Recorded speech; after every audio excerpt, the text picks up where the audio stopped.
को powered by Aura Technologies, Oscar Hospitals और associate LIC Tavis appliances, Mohsin Dehlvi, RVJ elevate group private limited, GNIOT label beverage private limited, RKC banana, business bay fin infra private limited, Yatharth hospital और venue partner हमारे Yashika diamonds private limited, युवा व्यापार मंडल। और next session की शुरुआत करूं, इस सेशन को होस्ट करेंगे मेरे सहयोगी शिवांगी प्लीज़। और इस सेशन में शिवांगी के साथ होंगे यश गर्ग, डायरेक्टर हैं Yashika diamonds private limited, Yash ji please.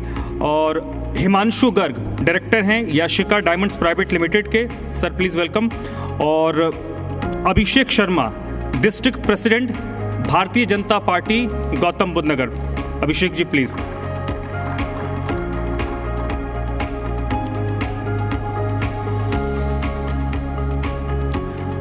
Emerging Delhi NCR के इस सेशन को आगे प्रोसीड करेंगे शिवांगी।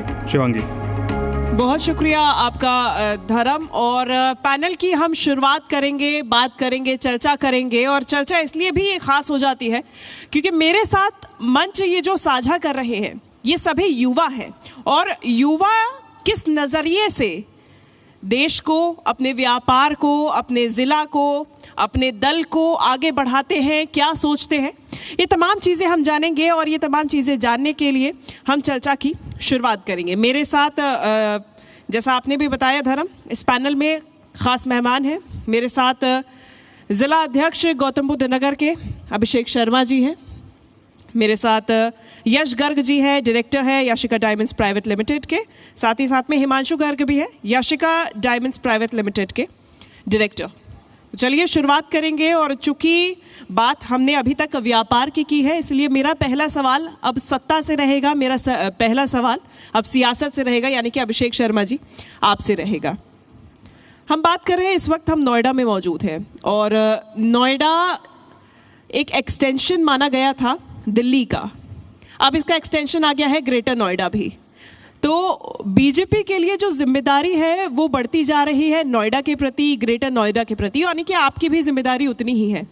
तो ऐसे में नोएडा और ग्रेटर नोएडा जो कि एक डेवलप्ड शहर माने जा रहे हैं, यहाँ का जो पूरा स्ट्रक्चर है वो शहरी है। तो शहरी क्षेत्र और ग्रामीण क्षेत्र के मेल जोल के साथ में बीजेपी अब कैसे आगे बढ़ेगी, क्या आपकी प्लानिंग, क्या रूट मैप? बहुत धन्यवाद शिवांगी जी। देखिए 2014 में आदरणीय प्रधानमंत्री मोदी जी के नेतृत्व में जब भारतीय जनता पार्टी की सरकार बनी तो किस प्रकार से देश में नए आयाम स्थापित हुए।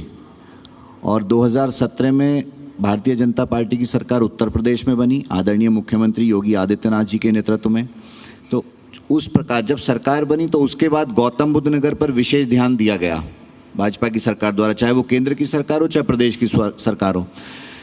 2017 से पहले कभी भी प्रदेश का मुख्यमंत्री नोएडा में आने से पहले घबराता था, उसको लगता था कि मैं नोएडा जाऊंगा तो मैं शायद अब मुख्यमंत्री नहीं रह पाऊंगा। लेकिन भारतीय जनता पार्टी की सरकार बनी, आदरणीय मुख्यमंत्री जी ने उस विचारधारा को बदला और मुझे लगता है कि वो महीने में 2 बार कम से कम आज गौतम बुद्ध नगर आते हैं। और उसका परिणाम है कि जो इन्वेस्टर समिट अभी उत्तर प्रदेश ने किया है, लगभग 12 लाख करोड़ का निवेश गौतम बुद्ध नगर में आया है, जिससे लगभग 32 लाख लोगों को रोजगार मिलेगा। तो ये भाजपा की सरकार है। और यहीं पे आपका जनाधार बढ़ाने के लिए, बीजेपी का जनाधार बढ़ाने के लिए इन्वेस्टमेंट की आप बात करें, लेकिन जनाधार की जब बात की जाती है उसके लिए क्या रणनीति है? देखिए अभी 2024 में लोकसभा का चुनाव हुआ। उत्तर प्रदेश की सबसे बड़ी जीत गौतम बुद्ध नगर से सांसद के रूप में डॉक्टर महेश शर्मा जी ने जीत हासिल की है। मैं उसके लिए गौतम बुद्ध नगर की समस्त जनता, चाहे वो शहरी क्षेत्र हो ग्रामीण क्षेत्र हो, मैं सबको बहुत बधाई देता हूँ। और मैं आपको ये भी बताना चाहता हूँ कि 2022 के विधानसभा चुनाव में दादरी से तेजपाल नागर जी ने जीत दर्ज की, वो भी उत्तर प्रदेश की तीसरी सबसे बड़ी जीत थी। तो गौतम बुद्ध नगर में भारतीय जनता पार्टी का बहुत मजबूत जनाधार है। जनता हमेशा भारतीय जनता पार्टी के नेताओं को प्यार करती है। हमारे केंद्रीय नेतृत्व चाहे आदरणीय प्रधानमंत्री जी हो, आदरणीय अमित शाह जी हो, आदरणीय मुख्यमंत्री जी हो, सबको बहुत स्नेह और प्यार करती है। उसका परिणाम है कि हम लोग हमेशा बहुत अच्छे मार्जिन से गौतम बुद्ध नगर की जनता भारतीय जनता पार्टी को जिताकर भेजती है। चलिए ठीक है, इस बात को तो नकारा नहीं जा सकता है क्योंकि अभी तक में जो परिणाम आए हैं वो भी काफ़ी ज़्यादा आपके फेवर में ही नज़र आए हैं, चाहे लोकसभा हो और चाहे विधानसभा की ही बात हो। लौटूंगी मैं, हमारे साथ यश गर्ग जी भी है, हिमांशु गर्ग जी भी है। तो अब व्यापार की बात करते हैं क्योंकि आप दोनों ही युवा हैं। तो सबसे पहले यश जी, मेरा सवाल आपसे रहेगा कि नोएडा में जब आप व्यापार के बारे में सोचते हैं, सबसे पहले तो आप अपने व्यापार के बारे में जानकारी दीजिएगा कि किस तरीके से आपका व्यापार अभी तक चलता आ रहा है और साथ ही साथ में आगे क्या आपकी रणनीति है उसे एक्सपैंड करने के लिए, या फिर क्या विजन आप देखते हैं। नमस्कार, हमारा डायमंड ज्वेलरी की मैन्युफैक्चरिंग का व्यापार है जिसके अंदर हम मार्केट से, बैंक से गोल्ड बुलियन की बाइंग करते हैं और लूज डायमंड की बाइंग हम बॉम्बे, सूरत से करते हैं। उसको हम ज्वेलरी के अंदर कन्वर्ट करके पूरे नॉर्थ इंडिया में जितने अच्छे रिटेलर्स हैं उन लोगों को हम प्रोवाइड करते हैं।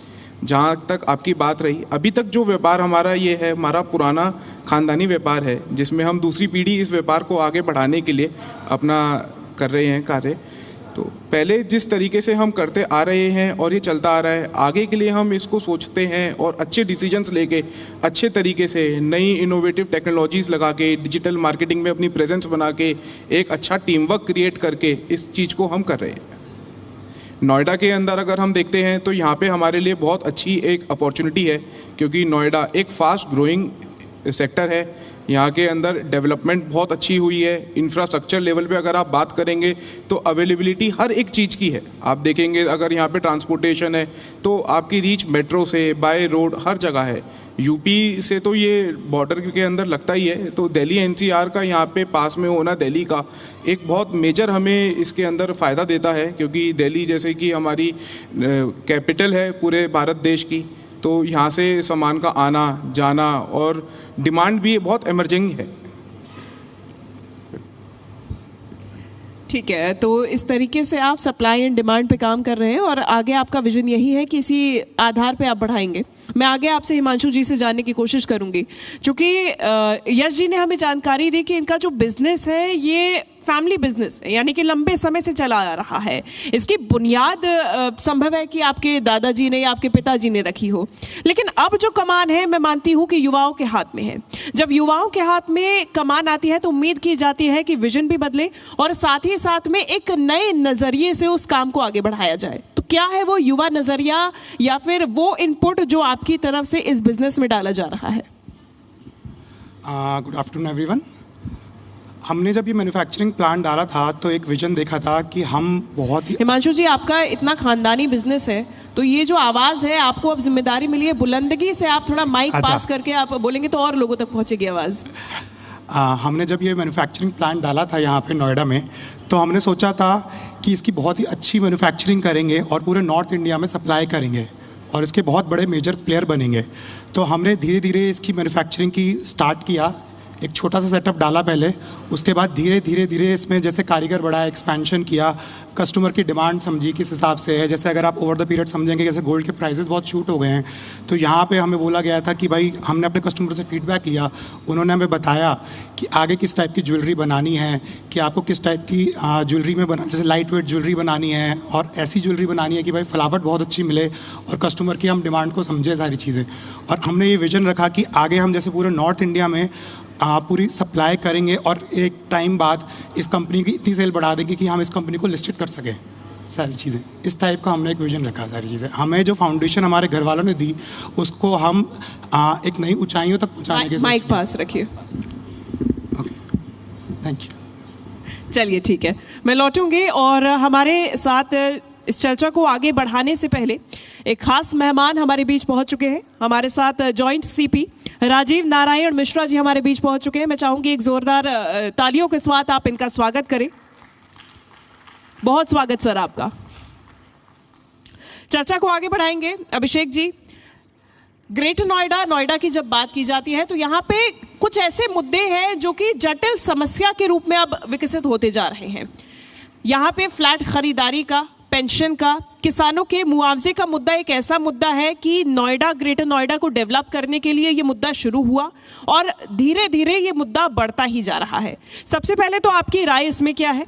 साथ ही साथ में बीजेपी बतौर दल, और चूंकि एक अच्छी पैठ आप मानते हैं कि किसान भी, यहाँ के लोग भी आप पे विश्वास जताते हैं, जनता आपको वोट भी देती है, चुनावों से आप निकल के भी आते हैं, तो ऐसे में बीजेपी बतौर दल और यहाँ पे चूंकि आपके पास जिम्मेदारी भी है, तो क्या एक्शन प्लान आपकी तरफ से इन समस्याओं के समाधान के लिए तैयार किया गया है? क्या आप भी विचार रखते हैं इसमें, इन समस्याओं के लिए, और एक्शन प्लान भी क्या है?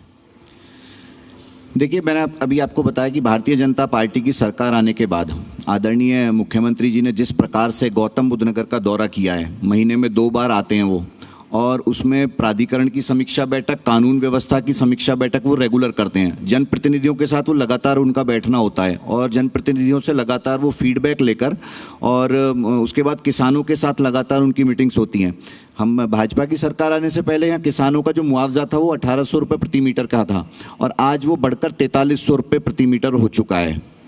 और जो यहाँ सर्किल रेट है, सर्किल रेट के 4 गुने से भी ज़्यादा ये मुआवजा है। जो भूमि अधिग्रहण बिल पास हुआ था उसमें कहा गया था कि भाई जो सर्किल रेट होगा उसका 4 गुना मुआवजा मिलना चाहिए, लेकिन भारतीय जनता पार्टी की सरकार आने के बाद वो मुआवजा 4 गुने से भी अधिक वो हुआ है। ये किसानों की मैं समस्या की बात कर रहा हूँ। दूसरा, आपने बिल्डर्स बायर्स की बात की। देखिए, बिल्डर्स बायर्स की पूर्व में जो सरकारें यहाँ रही हैं, चाहे वो समाजवादी पार्टी की सरकार रही हो, बहुजन समाजवादी पार्टी की सरकार रही हो, उन्होंने इस ज़िले को हमेशा लूटने का काम किया है। और यहाँ जो उन्होंने बिल्डर्स को प्लॉट दिए, उनसे पैसा लेते थे अंडर टेबल और उसके बाद प्लॉट अलॉट कर देते थे, और उसके बाद में वो प्लॉट बनेगा नहीं बनेगा, बिल्डिंग बनेंगी नहीं बनेंगी, इसकी कोई गारंटी नहीं होती थी। उसका परिणाम आज ये है कि आधे से ज़्यादा बिल्डर्स यहाँ जेल में हैं और उनके प्रोजेक्ट सब NBCC के द्वारा पूरे कराए जा रहे हैं सुप्रीम कोर्ट की निगरानी में। जब भाजपा की सरकार बनी, मुख्यमंत्री जी ने इस समस्या को सुना, यहाँ के जनप्रतिनिधियों ने, आदरणीय सांसद जी ने, आदरणीय विधायक जी ने जब इस समस्या को मुख्यमंत्री जी के सामने उठाया तो एक कमेटी बनाई गई। उस कमेटी में बिल्डर्स और बायर्स दोनों को रखा गया और जो बिल्डर्स की जो प्रॉब्लम्स थी, जो अथॉरिटी के ड्यूज थे, उनको क्लियर कराने का काम उस कमेटी द्वारा कराया गया। 2024 का जो चुनाव हुआ था अभी लोकसभा का, उससे पहले लगभग 20-25 हज़ार फ्लैटों की रजिस्ट्रियां ओपन हुई थी। युवाओं के लिए भी एक बड़ा चैलेंज है आज के ज़माने में। नहीं, ऐसा नहीं है कि ये कोई बहुत बड़ा चैलेंज है, क्योंकि आजकल जो मैन्युफैक्चरिंग है सब ऑटो पायलट मोड पे चलती है। जितनी भी मैन्युफैक्चरिंग चलती हैं बिल्कुल हाई एंड, उसके अंदर मशीन्स यूज़ करी जाती हैं, नई से नई टेक्नोलॉजी यूज़ की जाती है। जैसे एग्जांपल के तौर पे अगर आपको मैं बताऊं तो पहले अगर कोई रिंग बनाने के लिए 4 दिन 5 दिन हमें लगते थे, बट आज की डेट में टेक्नोलॉजी ऐसी है कि ओवर अ नाइट हम उस चीज़ को कंप्लीट प्रोडक्शन करके रेडी कर सकते हैं। वो ये चीज़ों के अंदर युवाओं का बहुत बड़ा योगदान है। कैट डिज़ाइनर्स जैसे हम देखते हैं तो सारे हमारे यहाँ युवा ही हैं जो काम कर रहे हैं और बहुत अच्छी तरीके से वो उन चीज़ों को आगे बढ़ा भी रहे हैं, नई सीख भी कर रहे हैं और आगे अपना काम भी कर रहे हैं। बिल्कुल, और इसी तरीके से आप लोग अपने एक युवा सोच के साथ में बिजनेस भी बढ़ा रहे हैं, और जैसा कि हमने बात की कि किस तरीके से जिला अध्यक्ष के तौर पे आप भी काम कर रहे हैं। बहुत शुक्रिया आप सभी का हमारे साथ इस चर्चा में जुड़ने के लिए। अभिषेक शर्मा जी, हिमांशु गर्ग जी, यश गर्ग जी। एंड अब चर्चा को आगे बढ़ाएंगे, जिस घड़ी का इंतजार है वो आ चुका है, तो ओवर टू यू धर्म, चर्चा को आगे बढ़ाने